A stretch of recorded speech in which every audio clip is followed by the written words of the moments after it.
गोविन्दाय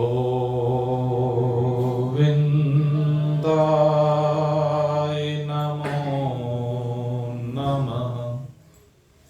श्रीकृष्णाय वयं नमः। नारायणाय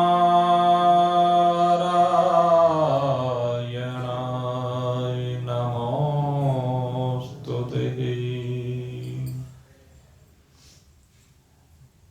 उपस्थित कल्याणेच्छुक, कल्याणकामी, कल्याण स्वरूप आत्मा परमात्मा स्वरूप जिज्ञासुवृत्त, इस श्रीमद् भगवद गीता के पंचम अध्याय में हम नित्य है निरंतर डूबते जा रहे हैं। बारंबार इस सांख्य और कर्म योग का विवेचन भली प्रकार से भगवान कर रहे हैं। ये विवेचन हमारी स्वरूप उपलब्धि के लिए है।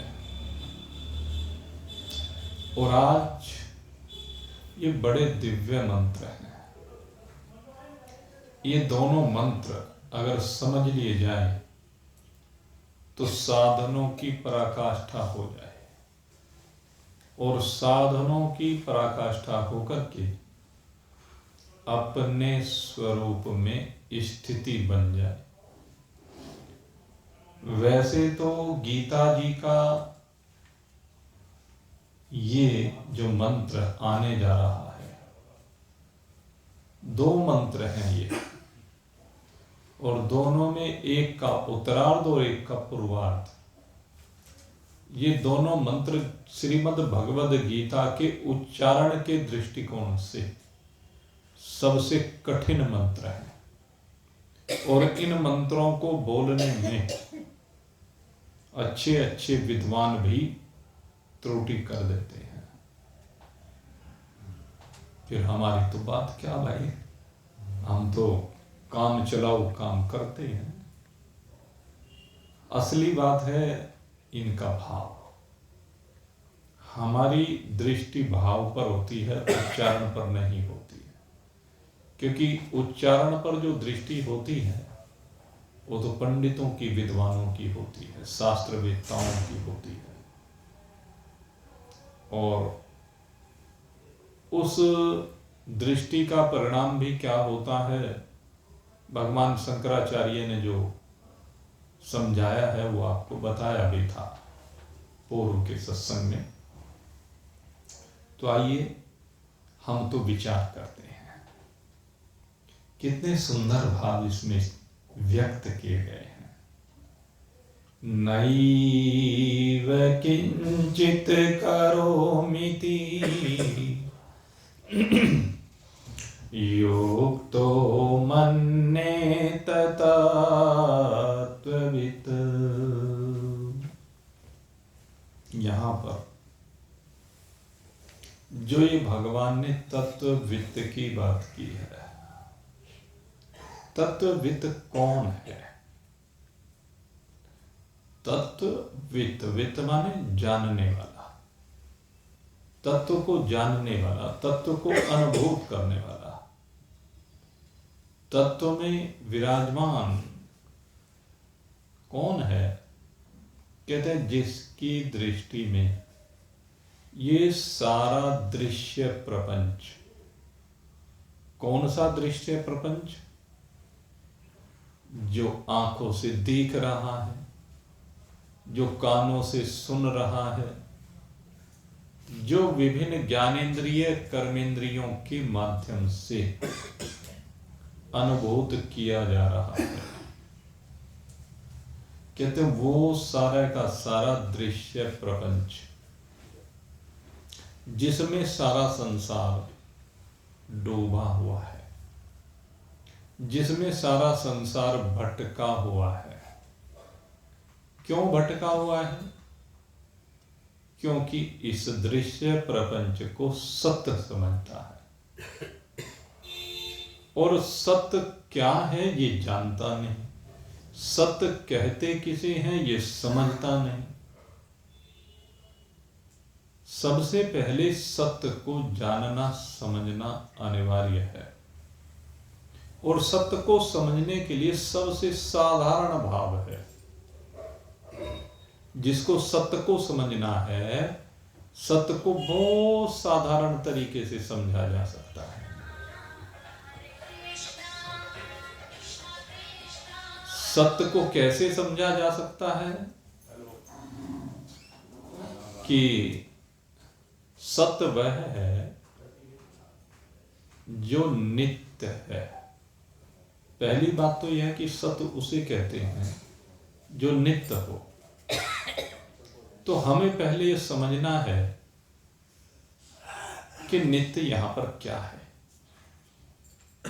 अब इस दृश्य प्रपंच के ऊपर जब हम दृष्टि डालते हैं तो इस दृश्य प्रपंच में जरा चिंतन करें और चिंतन करके देखें कि इसमें नित्य क्या है। अब देखिए जरा अपने चारों ओर के दृश्य को।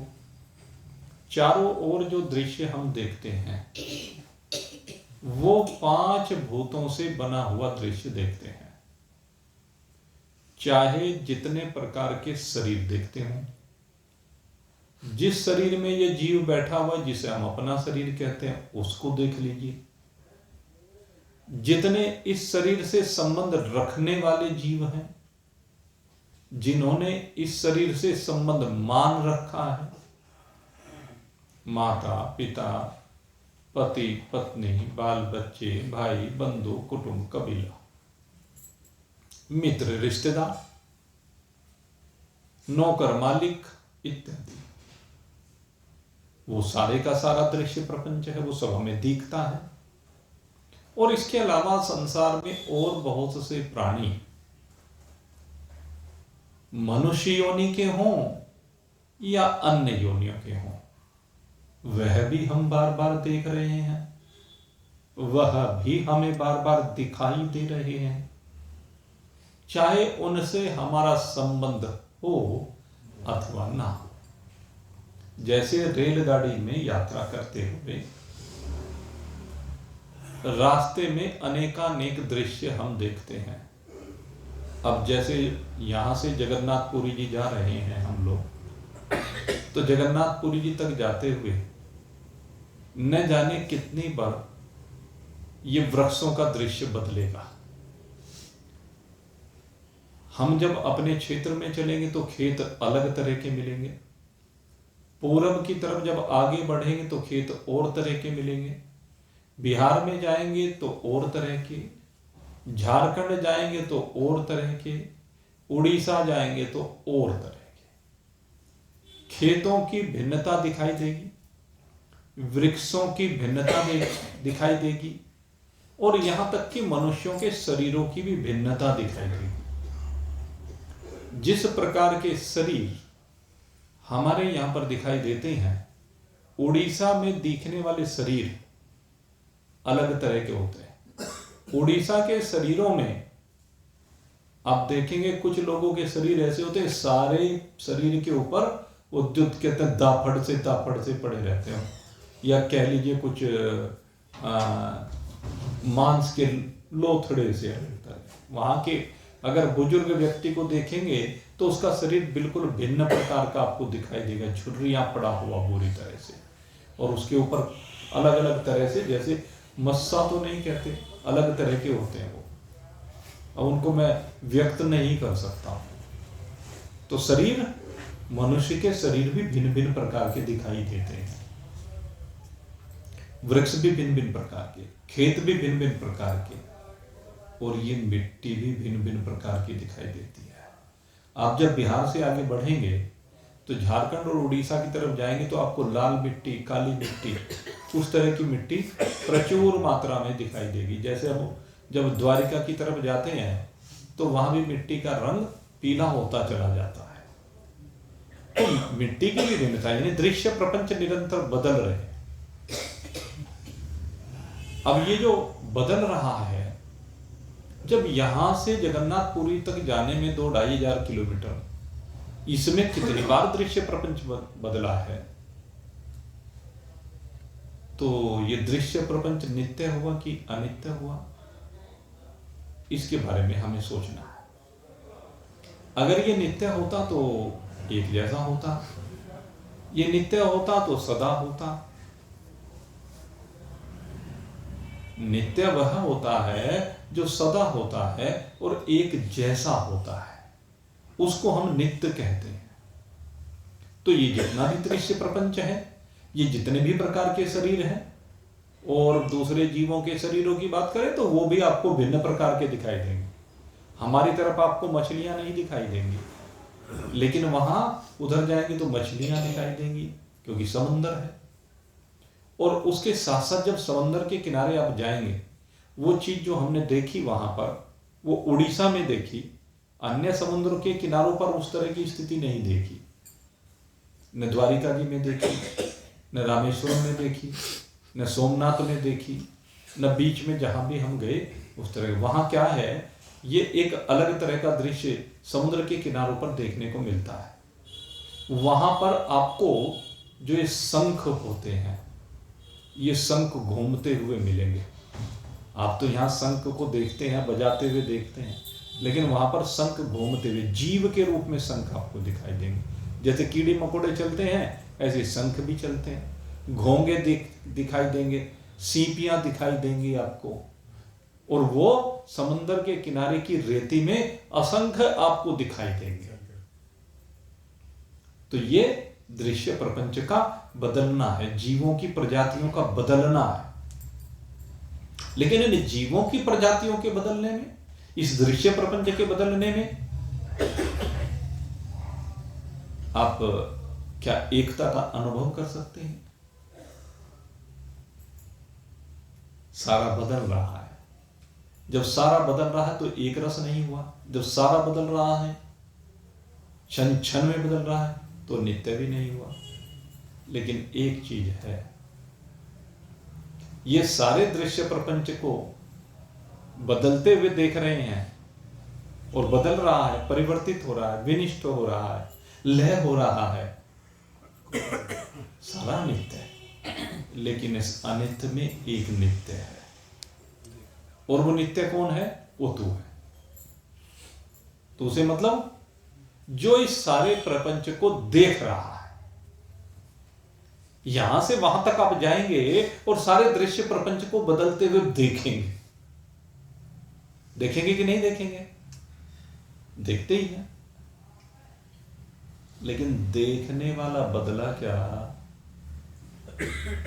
दृश्य प्रपंच सारा बदल गया। आपने जो यहां उत्तर प्रदेश के दृश्य को देखा, आपने जो पूर्व के दृश्य को देखा, बिहार के दृश्य को देखा, झारखंड उड़ीसा के दृश्य को देखा, वो देखने वाला तो एक ही है ना। वो तो नहीं बदला ना। सब बदल गया, लेकिन वो नहीं बदला, वो सदा एक रहा। आज भी वही रहा और आगे भी वही रहा। तो दृश्य प्रपंच को जानने वाला, दृश्य प्रपंच को देखने वाला, उसको अनुभव करने वाला, वो सदा एक रस है, वो बदलता नहीं है। तो वो नित्य है। तो ये क्षण भंगुर जो दृश्य प्रपंच है, इस क्षण भंगुर दृश्य प्रपंच में हम आसक्त हो रहे हैं। इस क्षण भंगुर दृश्य प्रपंच से हम चिपके हुए हैं। इसकी वास्तविकता को समझते नहीं कि ये क्या है। ये मृग तृष्णा के जल के समान। मृग तृष्णा का जल, रेगिस्तान में रेत में जल दिखता है, लेकिन होता है क्या? होता नहीं है, लेकिन दिखता है। न होने पर भी दिखना, इसी को कहते हैं मृग तृष्णा, इसी को कहते हैं मिथ्या, इसी को कहते हैं असत। रस्सी में 3 काल में सांप नहीं होता है, लेकिन अंधकार दोष के कारण से रस्सी में सांप भासने लगता है। और इसका सबसे बड़ा उदाहरण है स्वप्न। स्वप्न का जो प्रपंच है रोज बनता है, रोज देखते हो, रोज उसमें डूबते भी हो, लेकिन स्वप्न से जागने के बाद आपकी समझ में आ जाता है और फिर उससे कोई अटैचमेंट नहीं रहता। अगर अटैचमेंट रहा होता तो रोज जितने स्वप्न आपने देखे हैं, रोज जितने संसार स्वप्न में बनाए हैं, उनके साथ आज भी संबंध होना चाहिए। लेकिन न जाने कितने स्वप्न आपने बनाए, कितने स्वप्नों को आपने पालित पोषित किया और कितने स्वप्न आप में लय हो गए, वो सब आपको स्मरण होने चाहिए थे। है क्या? मैं पूछूं 2 दिन पहले क्या स्वप्न देखा था? किसी की याद नहीं रहता। कभी कभी कोई विशेष घटना हो जाए, बात अलग है, तो वो स्वप्न किसी की याद रह जाए, अन्यथा कोई स्वप्न याद रहता है क्या? उस स्वप्न के माता पिता भाई बंधु कुटुंब कबीले को याद करके रोते हो क्या कि ये मर गया इसलिए रोना है क्या? होता है रोना? किसी को स्मरण भी नहीं, सब भूल जाते हैं। क्यों? क्योंकि वो क्षण भंगुर है, वो दृश्य प्रपंच है, वो बदल रहा है, वो अनित्य है, वो झूठा है, वो मिथ्या है, वो रहता नहीं है, वो मिट जाता है। और आप नहीं मिटने वाले। आपने उसको देखा जरूर है, आप उसमें वर्ते जरूर हैं कुछ समय के लिए, लेकिन फिर आपको बोध हो गया। यही बात जागृत में भी होती है। जब पुरी आप जाएंगे तो रास्ते में जितने दृश्य प्रपंच को देखेंगे, याद रहेगा क्या? कितने पेड़ देखे गिनती करोगे क्या? कितनी नदियां देखी उनकी गिनती करोगे क्या?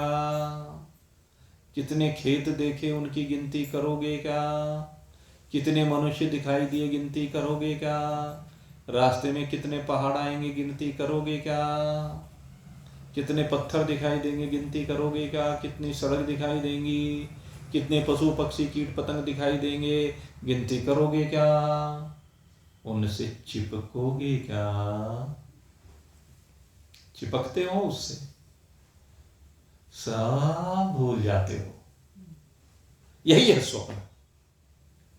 एक स्वप्न आपने सोते हुए देखा और एक स्वप्न ये जागृत में देखकर भी इसको भूल जाते हो, उससे चिपकते नहीं हो, उसमें आसक्ति होती नहीं है, क्योंकि आपका निर्णय है कि इससे मेरा कोई संबंध नहीं है। लेकिन इसी दृश्य के बीच में कोई आपका खेत पड़ा हुआ हो, वो दिखाई दे जाए, तो जो 4 बराबर वो देख, वो मेरे वाला खेत, क्योंकि वहां आपकी आसक्ति है और वह आसक्ति बनी रहे। जिसके साथ आपने संबंध जोड़ लिया वहां पर आसक्ति है, और जहां संबंध जोड़ करके आसक्ति है वही आपको बंधन मिला रहा है। वही मिथ्या को सत्य समझ रहे हो। बराबर वाले के खेत को तो मिथ्या मानते हो, लेकिन अपने खेत को मिथ्या मानते नहीं हो। जबकि एक ही क्षेत्रज्ञ सब क्षेत्रों में अकेला ही विराजमान है। सब में वासुदेव है सर्वमिति। इन सब में केवल एक ही वासुदेव का वास है, एक ही परमात्मा इन सब में बैठा हुआ बसा हुआ बैठा है। एक परमात्मा के अतिरिक्त कोई दूसरा इनमें नहीं है। ये जानना है, समझना है। तो कह रहे हैं कि जितना दृश्य प्रपंच है ये सब क्षण भंगुर है, ये परिवर्तनशील है, ये अनित्य है, ये रहने वाला है नहीं। ये मृग तृष्णा के जल की भांति है, ये स्वप्न के संसार की भांति है, ये रास्ते में दिखने वाले दृश्य की भांति है। इसलिए इसको कहा ये मायामय है। ये क्या है? मायामय है। लेकिन इस मायामय में जो ये झूठी माया है, जो असत माया है, इसमें आप सत्य बैठे हुए हो। आप में ये माया आरोपित है। आपने आरोप कर लिया, अध्यारोपित है। इसका अध्यास हो रहा है। और जिसको इस समझ में आ गया कि ये माया का अध्यास है, ये माया के कारण से चिपका हुआ है, तो फिर वो इस माया के प्रपंच से बाहर निकल जाता है। वो इस माया में फिर चिपका नहीं रहता। तो तत्ववित्त किसे कहते हैं? जो चिपका हुआ नहीं है। नैव किंचित करोमिति, जरा सा भी कुछ करने वाला नहीं, अपने में जरा भी कर्तापन का भाव नहीं है। कहीं ये भाव नहीं है कि मैं करने वाला हूं। नैव किंचित करोमिति युक्तो मन्येत तत्त्ववित्, जो युक्त है, जो तत्ववित् है। तत्वित माने जिसने अपने आप में अपनी व्यापकता को अनुभूत कर लिया है, अपनी अनंतता असीमता को अनुभूत कर लिया है, जो निर्गुण है, निराकार है, जो आपकी वास्तविकता है। उस अपनी वास्तविकता परमात्मा में जो अभिन्न भाव से स्थित रहता है, उसको कहते हैं कि वो तत्वविद है। जैसे स्वप्न से जगा हुआ जो मनुष्य है, उसका कोई संबंध नहीं है स्वप्न के संसार से। ऐसे ही इस निर्विकार निर्गुण अक्रिय ब्रह्म का इस सारे दृश्य प्रपंच से कोई संबंध नहीं है। ये सब स्वप्नवत है। और जिसने इस तत्व को समझ लिया है, ऐसा सांख्य योगी, ऐसा ज्ञानी योगी, ऐसा तत्ववेत्ता, कहते हैं वो, अब जो मैं कह रहा था उस श्लोक की बात हो रही है। वो इन सब क्रियाओं में, कौन सी क्रियाएं? बोल देता हूं एक बार। पश्यन् शृण्वन् इस पर संजिघ्रन्, नश्नन् गच्छन् स्वपन् श्वसन्, प्रलपन् विसृजन् गृह्णन्, नोनमीनमीशन् निमिषन्नपि। कितनी क्रियाएं दी? कहते हैं वो तत्वविद। कहते हैं इन सब क्रियाओं में सबसे पहले का पश्यन। पहली क्रिया कौन है? सबसे मुख्य क्रिया हमारी ये है, देखना। आंखों के द्वारा देखता हुआ जो ज्ञान योगी है, उसका क्या निर्णय होता है कि ये जो आंखों से दृश्य दिखाई दे रहा है, आंखें अग्नि से उत्पन्न हुई हैं और अग्नि को ही देखती है। अग्नि अग्नि को ही देखता है। रूप जो भी है वो सारा अग्नि स्वरूप है।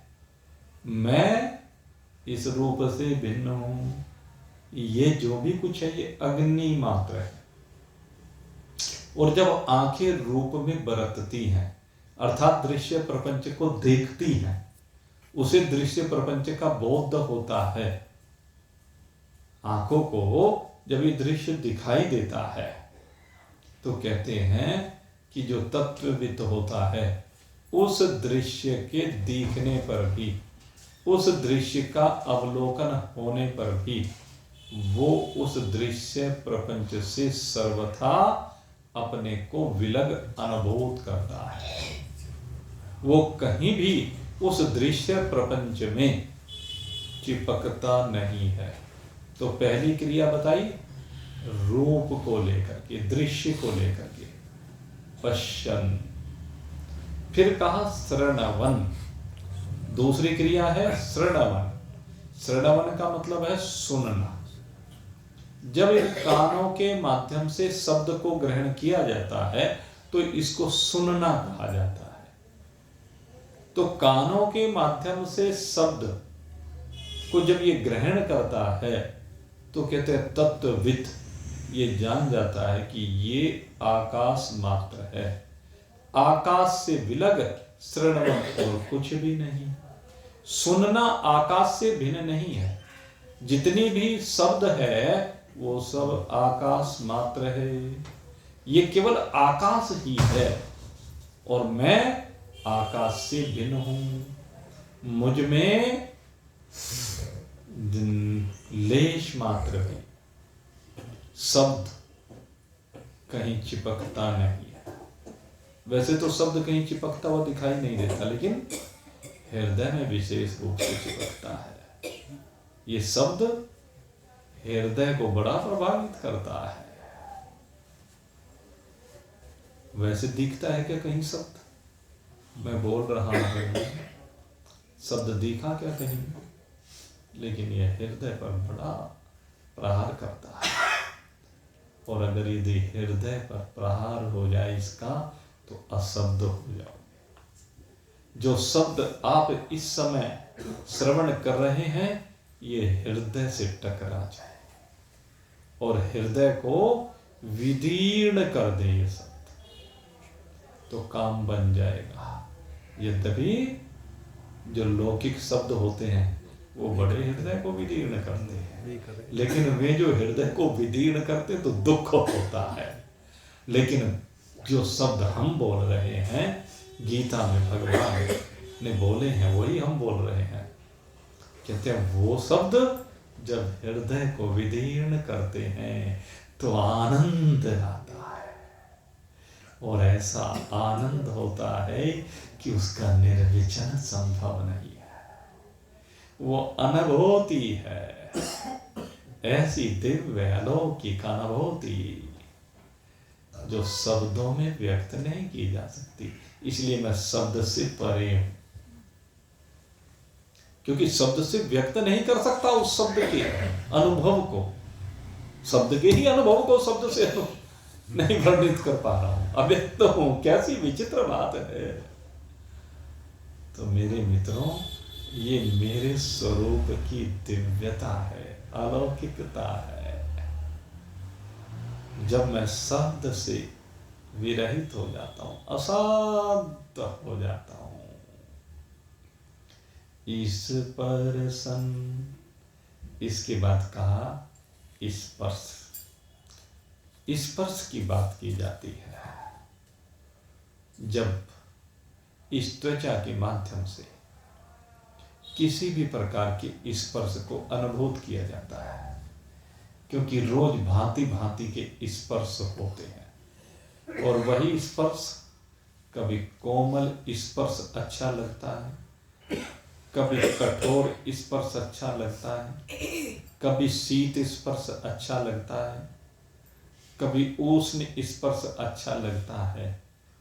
लेकिन मैं इन सब स्पर्शों की सीमा से विलग हूं। ये स्पर्श मुझ में है ही नहीं। इनका संबंध केवल त्वचा से है, त्वचा के देवता वायु देव से है। मेरा इनसे कुछ भी लेना देना नहीं है। इस बात को तत्वविद समझता है और ये समझ करके वो स्पर्श के प्रति लोभायमान नहीं होता, स्पर्श के प्रति उसका आकर्षण नहीं होता। वो इस सीमा से बाहर निकल जाता है। स्पर्श करते हुए भी वो जानता है कि ये वायु मात्र है। ये किसी की त्वचा का स्पर्श नहीं हो रहा है, ये किसी सुंदर त्वचा का, कोमल त्वचा का स्पर्श नहीं हो रहा है, ये वायु है। अब वो चिपका हुआ नहीं है, उसे किसी भी त्वचा का स्पर्श अपनी ओर खींचता नहीं है। वो सब स्पर्शों की सीमा से बाहर निकल गया है। वो त्वचा की अनुकूलता और प्रतिकूलता की परिस्थिति से बाहर निकल गया है। वो इन सब सीमाओं से बाहर निकल करके अपने ही आनंद में मगन है। इसके बाद कहा जिघरण। इसके बाद क्या है, आपकी नासिका आ जाती है। ये नासिका अनेकानेक प्रकार की गंधों को ग्रहण करती है और गंध को अनुभूत करता हुआ भी ये कहते हैं मुझे न सुगंध से मतलब है न दुर्गंध से मतलब है। ये जितनी भी गंध है ये अश्विनी कुमारों की है।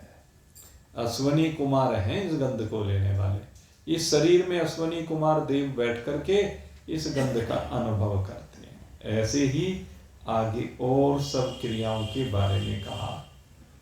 न भोजन से चिपकता है, न कहीं आने जाने से चिपकता है, न सोने से निद्रा से चिपकता है, आलस्य से चिपकता है, न श्वास के लेने और देने से चिपकता है, न किसी बोल से चिपकता है, न किसी ग्रहण और त्याग से चिपकता है, न आंखों के खुलने और बंद होने से चिपकता है। इन सब से चिपकने के बजाय उसका अनुभव क्या होता है? इंद्रियाणि इंद्रियार्थेषु वर्तन्तः इति धारयन्। उसका एक निर्णय होता है कि जितनी भी ये इंद्रियां हैं, इन इंद्रियों के अंतर्गत यहां पर वैसे तो अधिकांश का नाम ले दिया है, लेकिन फिर भी कुछ ऐसी हैं जिनके नाम नहीं भी लिए गए हैं।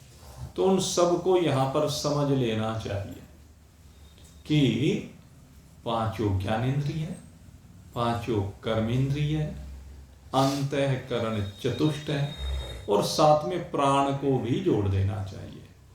पंच प्राण और पंच उपप्राण, नाग, कुर्म, करकल, देवदत्त और धनंजय है। ये पांचों प्राण भी और पांचों उप प्राण भी, ये सब के सब। और कहा अंतःकरण चतुष्ट भी, मन भी, बुद्धि भी, चित्त भी और अहंकार भी।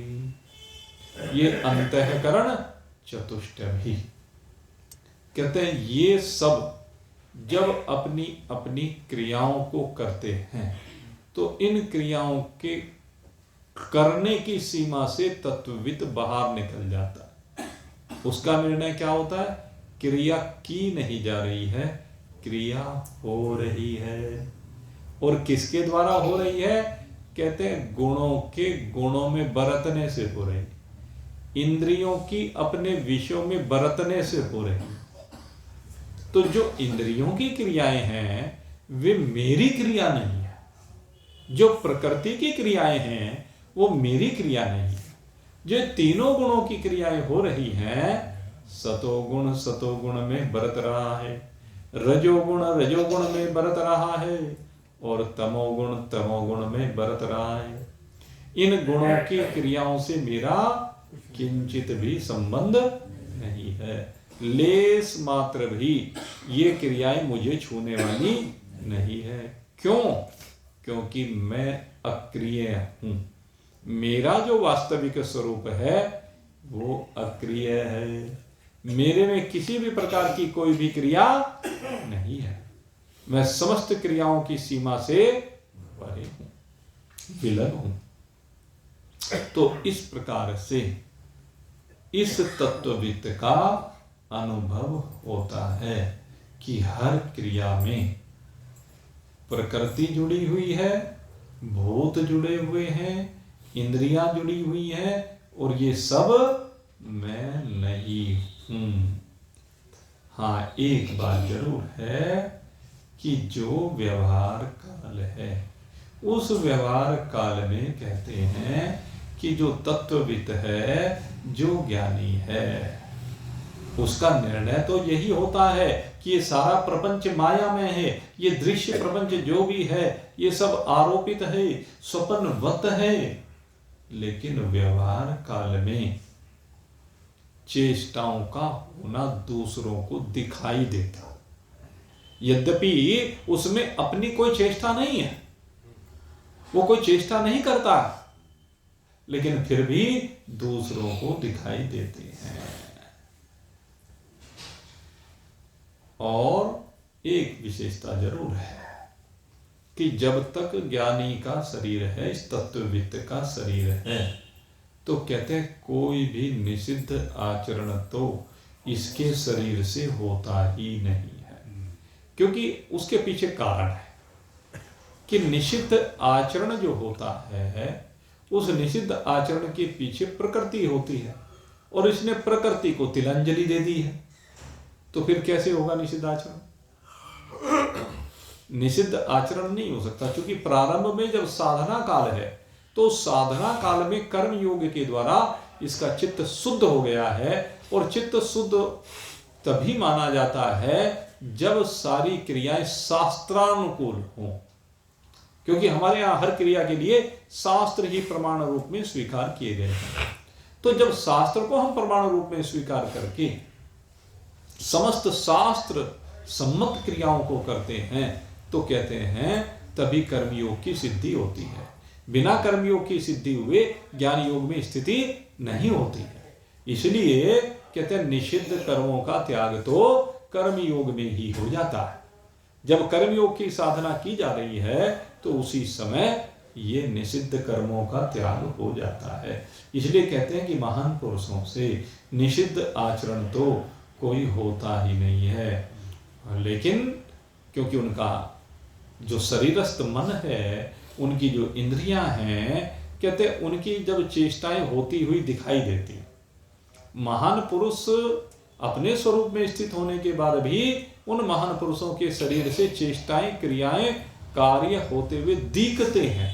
यद्यपि वो सदा अक्रिय है, वो सदा अकर्ता है, लेकिन उसके बावजूद क्रिया और कर्तापना उसमें भाषित होता है, दिखता है। वो कैसे? कहते हैं उसकी दृष्टि में नहीं, संसार की दृष्टि में दिखता है।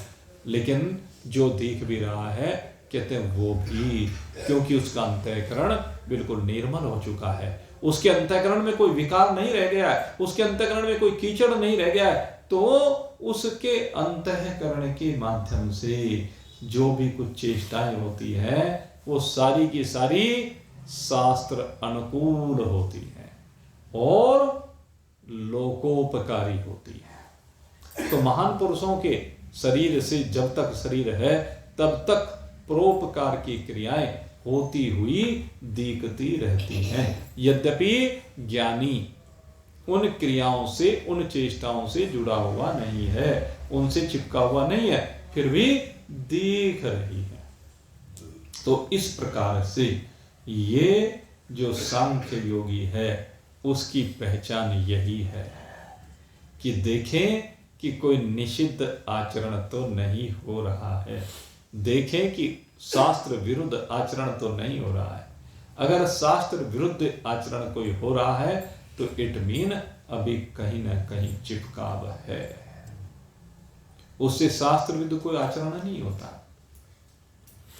और उसका कारण क्या है? उसके अंदर अब राग और द्वेष ही नहीं रह गए हैं।